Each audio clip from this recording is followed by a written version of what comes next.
From the moment I received the news about Samuel's passing, it hadn't even been a full week when suddenly, 7 of his distant relatives showed up unannounced at our doorstep, boldly claiming the house was now theirs. Despite their serious demeanor, I couldn't help but chuckle at the absurdity of their claim. They looked at me with suspicion, demanding an explanation for my laughter. Calmly, I confronted them. "You might not be aware, but Samuel has already left the house to me," I disclosed, revealing the trust he had placed in me. The color drained from their faces as they processed the news. "My name is Grace, a 49-year-old kitchen worker at a bustling French restaurant in town, known for its great value and popularity. Recently, I've been sticking to my regular shifts, refraining from overtime. My husband, Samuel, who had been battling severe cancer, needed my care more than ever. Samuel and I had shared 28 years of marriage, and this was the first time he faced such a grave illness. The cancer, discovered during a routine health check, had aggressively spread. With each passing day, his strength waned significantly. Despite the challenges, Samuel continued to work from home as an interior coordinator, managing his tasks with just his computer. This arrangement allowed me to focus fully on work during the day since Samuel took care of most household chores. However, since his illness escalated, I adjusted my work hours to provide him the care he deserved. I began my shifts early and left as the restaurant got busier. My colleagues and manager were incredibly supportive, adjusting my schedule to lessen my burden without impacting our finances significantly. They even encouraged me to maintain a cheerful disposition for Samuel's sake, assuring me that they would handle everything at work. Grateful for such understanding coworkers, I always made it a point to thank them and express my appreciation for their flexibility and support. One day, as I signed out early and rushed to the hospital, a nurse greeted me warmly. "Mrs. Grace, the doctor just arrived and is discussing with your husband," she informed me. Hurrying to his room, I found Samuel with the doctor, his face showing the toll of his illness, but his spirit still fighting. Your wife is here," Samuel remarked with a faint smile as I entered. The doctor was about to share more about Samuel's condition when he suddenly stopped, an ominous pause filling the room. Both the doctor's and my senses tingled with a foreboding feeling about what was to come. As we sat together in the quiet hospital room, Samuel, looking pensively out the window, broke the silence. "Grace, how long has it been since we said bye-do?" he asked, his voice filled with a mix of nostalgia and sadness. I hesitated before answering. 28 years, Samuel. 28 years, he echoed with a wistful smile. "It feels like a lifetime, and yet just a blink." His words, tinged with resignation, made me anxious. "Don't talk like that," I implored, hoping to steer the conversation away from his somber thoughts. "We still have time." Samuel shook his head gently, his gaze avoiding mine. "Just give me 5 more months, Grace. Maybe even less. I know my own body better than anyone else," he said, a weak smile playing on his lips. Hearing him so resigned to his fate, tears began to spill from my eyes. Seeing my distress, he reached out to wipe my tears, his own eyes moistening. "I promised I'd never make you sad," he said, his voice breaking. Despite his efforts to console me, my tears flowed even more freely. "I'll have to apologize to your parents when I see them next," he added, half-jokingly trying to lighten the mood. I couldn't contain my emotions. "Don't talk like that. As if everything is already decided. We still have options, medical advancements, other hospitals to consult," I insisted, desperate to find a glimmer of hope. But Samuel gently squeezed my hand, signaling his peace with the situation. "I'm going to leave soon, Grace. I've accepted that. But before I do, I want to live as fully as I can. Let's cherish every moment we have left," he said firmly. Then, his tone lightening, he began to outline his wishes for the days ahead. "I don't want to spend my remaining time here in the hospital. Let's go home, and Grace, can you take some time off work? There's a trip we always talked about taking. I want to make that happen." His resolve and the sadness of the situation hit me hard, pulling me back to a harsh reality. After a moment, I composed myself enough to discuss his wishes with his doctor, who agreed to arrange his discharge. The next day, after additional safety checks, Samuel was ready to leave the hospital. On his final days at the hospital, I stayed by his side as much as possible.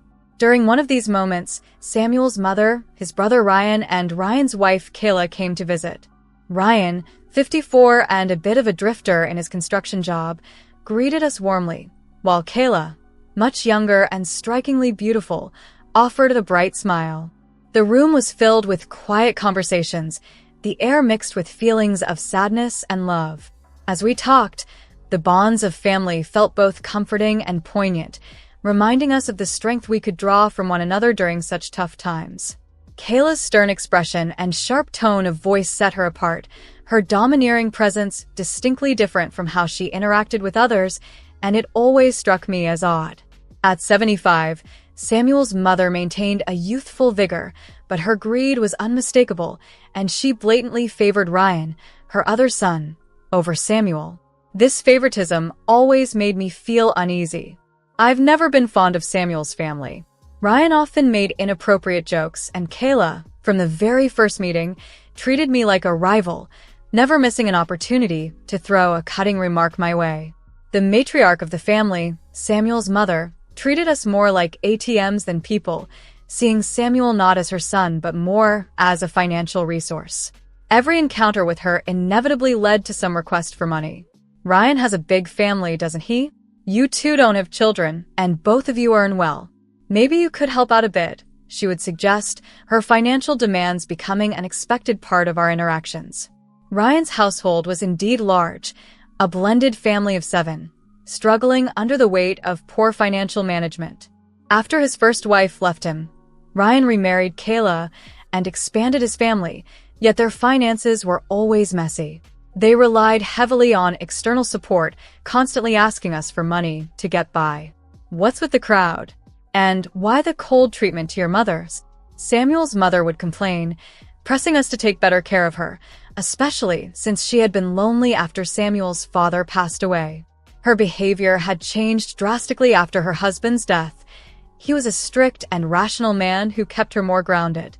Without him, she seemed to lose all restraint, her demands for money becoming more frequent and bold.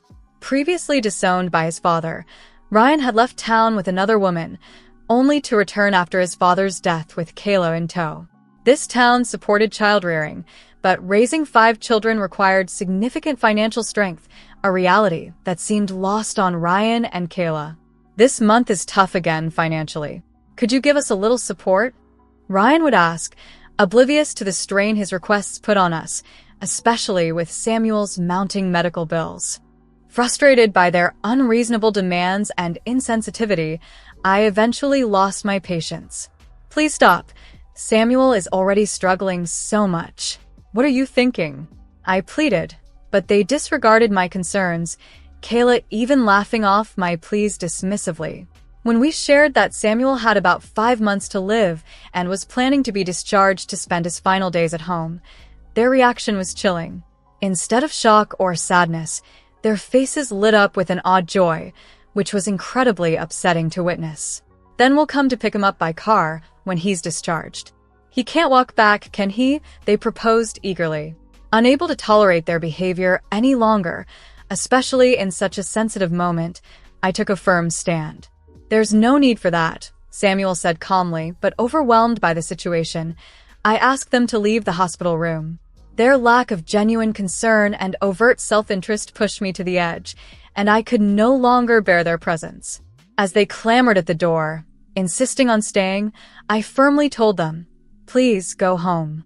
I will manage the discharge preparations myself. Your presence here is not necessary, and frankly, I don't want to see any of you again.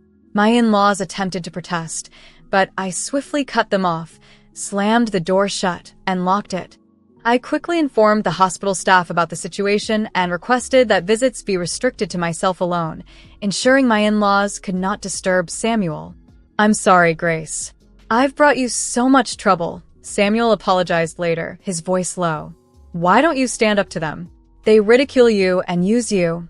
I questioned him, my frustration growing.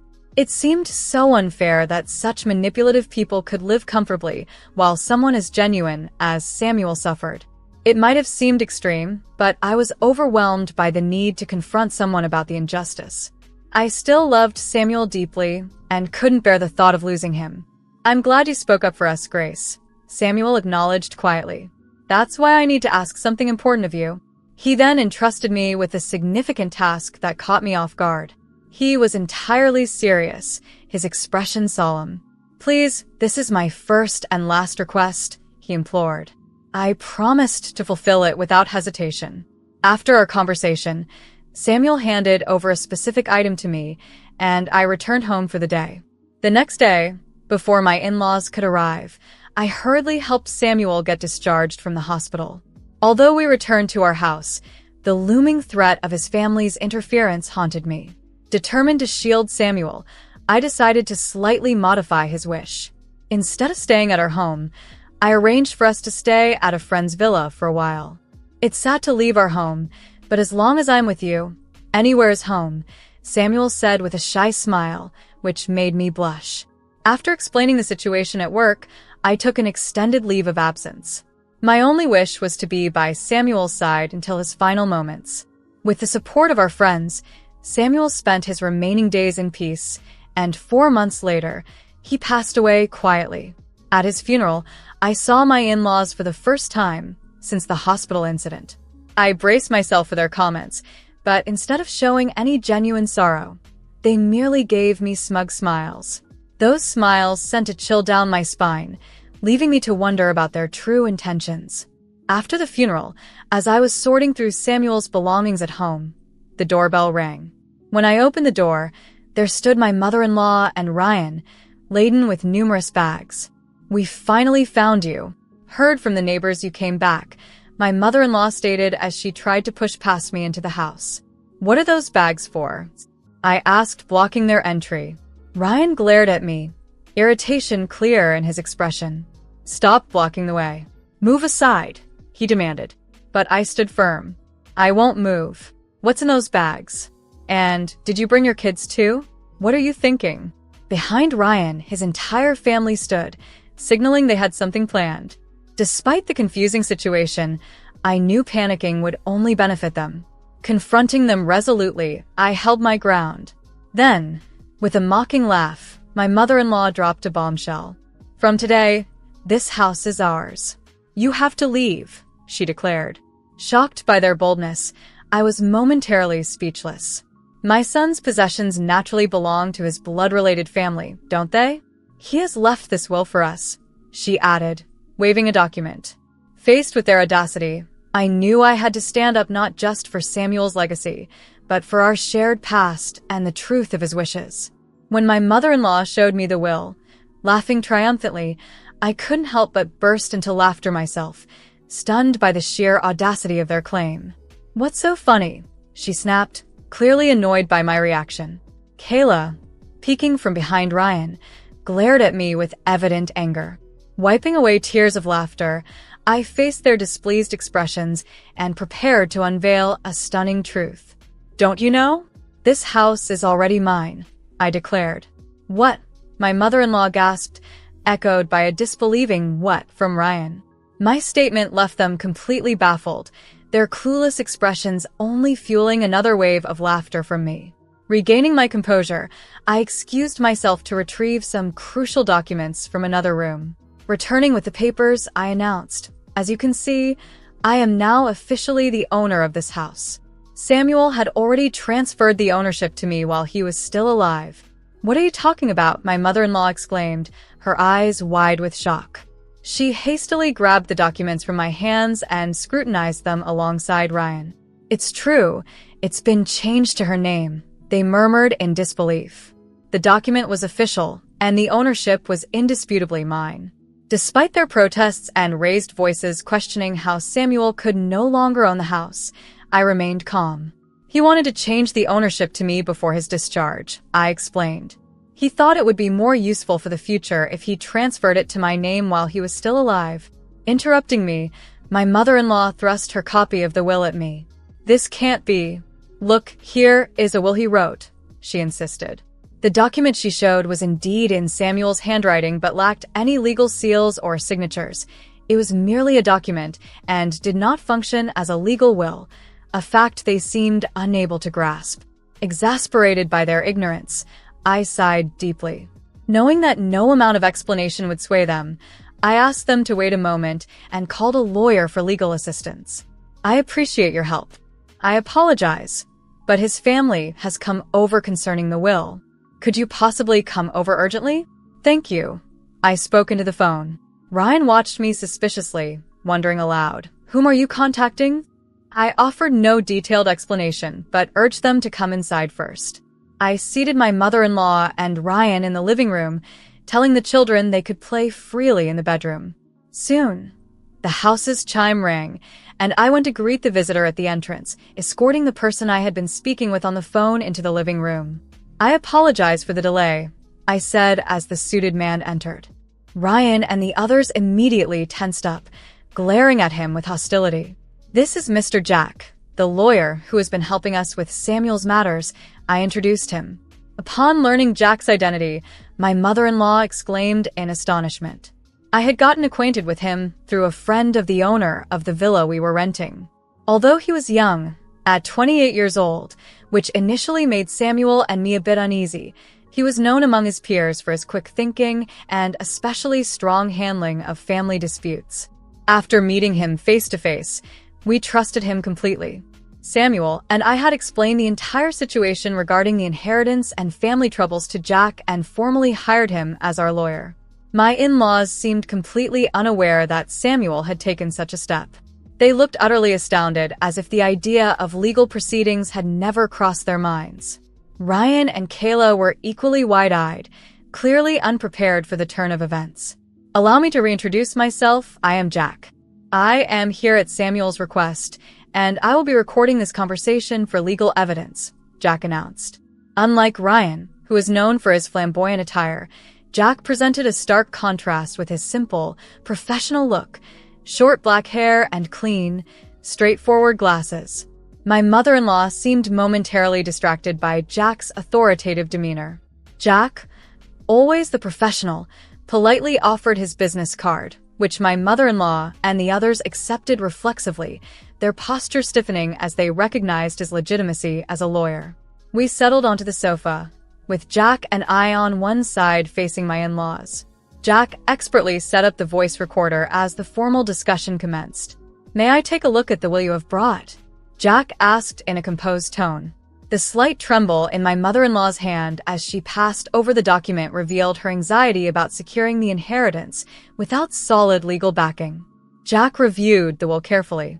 After a moment, he handed it back to her with a polite smile, which seemed to heighten her nervousness. "Was that Samuel's will?" she asked eagerly. "Yes, indeed. It appears to be Samuel's handwriting," Jack confirmed. She quickly interjected, confident now, "See, with this, the house becomes ours." However, Jack calmly clarified, "That will is an older version, though." "What do you mean?" my mother-in-law exclaimed, taken aback. "It seems you did not catch that the will you presented is indeed Samuel's, but it dates from an earlier time.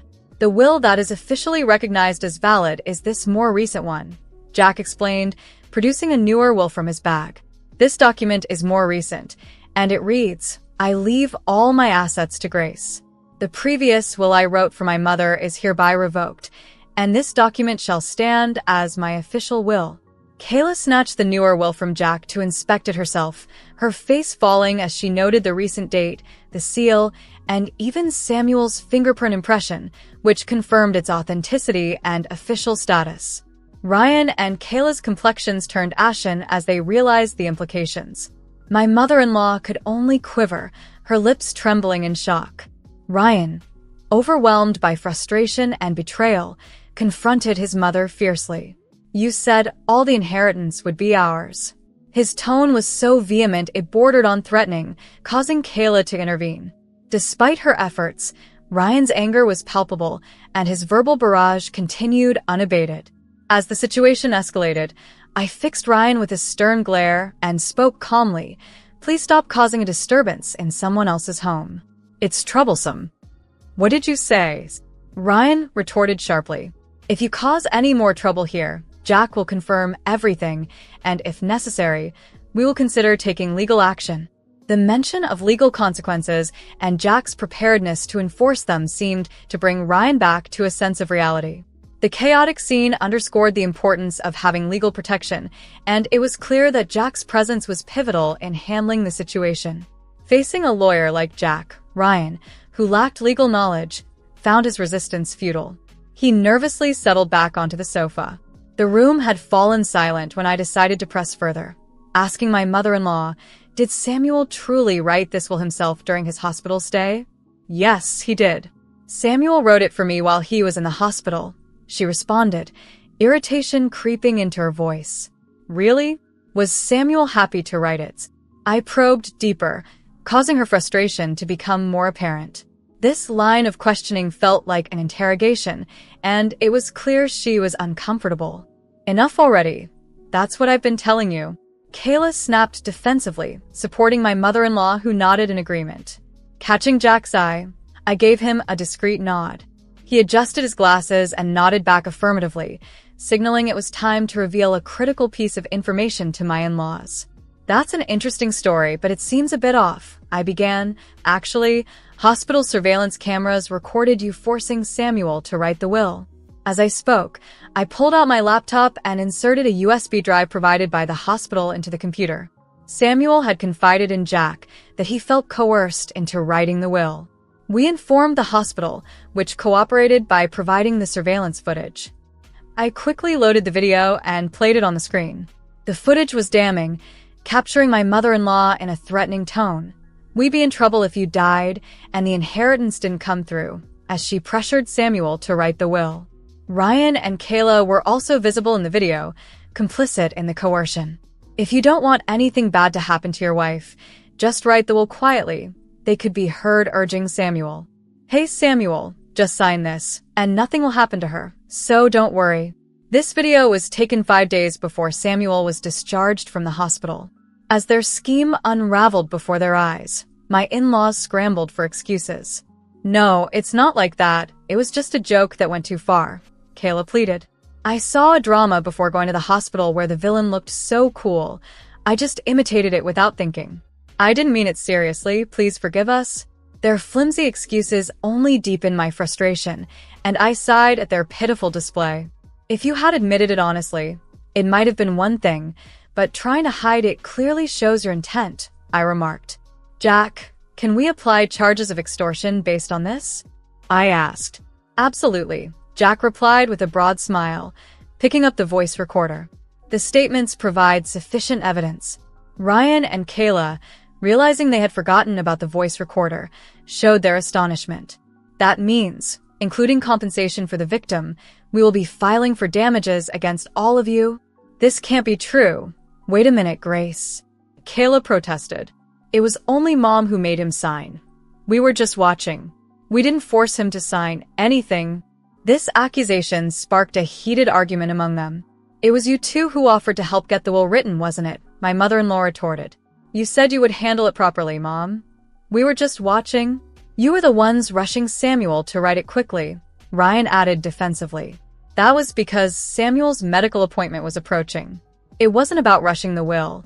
There just wasn't much time, and we thought it should be done before Grace arrived. Their panicked justifications made it clear they might have been advancing their plan without any concern for Samuel's well-being, revealing the depth of their deception and selfishness. As the heated argument continued, Kayla inadvertently revealed more damaging details. Unaware of the implications of her words, she argued fervently. The noise was so overwhelming it almost made me cover my ears. Meanwhile, the children, who had been playing quietly behind the scenes, began to gather around us, drawn by the commotion. Among them was a child as young as 3 years old, their anxious eyes wide and worried. Understanding that the children were innocent bystanders in this chaos, I called over my eldest nephew, a 5th grader, and quickly ushered all the children into another room to shield them from the unsightly brawl. He seemed confused, but obediently led his younger siblings away. Once the children were out of sight, I turned back to the 3 squabbling adults. Isn't this shameful? What kind of example are you setting as parents? I admonished them sharply. denying your responsibilities and blaming each other in front of the children. Don't you see how pathetic this is? You're just trying to escape responsibility. Kayla, suddenly remembering the children who had just left, paused and showed a flicker of remorse. I truly am sorry. I acknowledge everything, not just the threats. Please forgive us, she pleaded. Ryan and his mother quickly echoed her, also seeking forgiveness. We need to support our children, so please help us with the financial part. I don't know how we'll manage if we are charged with damages. We're done for. Please overlook this. If there is a sin, I will atone for it, they begged, tears in their eyes. However, their pleas only fueled my anger further. In the end, all you think about is yourselves and money. I can't sense any real remorse from you. That's not the intent. It's just that we're financially strained, and we wanted you to understand our situation. They tried to explain, but it sounded like mere excuses. Caught off guard by my confrontation, Ryan fell silent, his mother and Kayla feeling the pressure too. I didn't give them a chance to continue their apologies and cut them off. I have no intention of forgiving you. If you truly care about your children, you should be working harder to repay your debts. Isn't everything that happened a result of your actions towards Samuel? It's all your fault. Why should I forgive you? It's unreasonable. They were left speechless, with no room to argue. If you understand, then please leave. This house is important to me, and I have no intention of living with you. Grace, please forgive us. We were wrong. Grace, please help us. They continued to beg, but I remained resolute. If you say another word, I'll call the police. Finally, fearing the legal repercussions, they showed signs of panic. They quickly gathered their children and belongings and left the house. Jack and I watched their departure with a stern gaze, and we immediately locked the door after they left, sighing in relief that the matter was finally settling. Afterward, I asked Jack to promptly initiate the process for claiming damages. He had already prepared everything, and the claims process proceeded smoothly. The three were charged $55,000 in damages for coercing Samuel into signing the will. Unable to pay the large sum, they proposed a settlement, but I made no concessions. I will insist on full payment, I affirmed, determined to see justice done. Refusing to negotiate altered their lives drastically. My mother-in-law found herself caring for 5 children single-handedly from dawn until dusk, while Ryan and Kayla were thrust into a relentless cycle of labor. They were compelled to sell their house and relocate to a small apartment, squeezing all 7 of them into the confined space as they struggled to pay off the damages. There was no immediate hope for an improvement in their circumstances, and it seemed they were destined to endure these harsh conditions until the youngest child reached adulthood. As for me, cutting ties with them allowed me to move on. I continued living in the same house where Samuel and I had shared our lives, maintaining my routine and working as usual. Friends from work would drop by from time to time, ensuring I seldom felt lonely.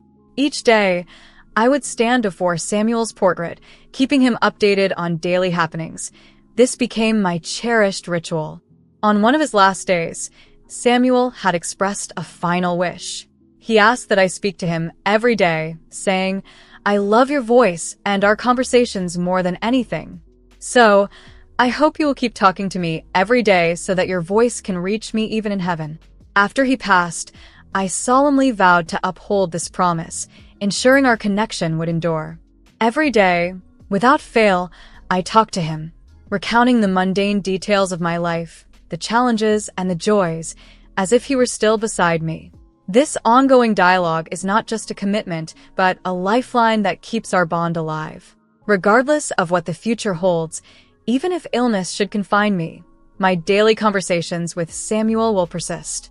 This lasting promise to continue our dialogue until the day I depart to join him is my way of keeping our love and memory alive.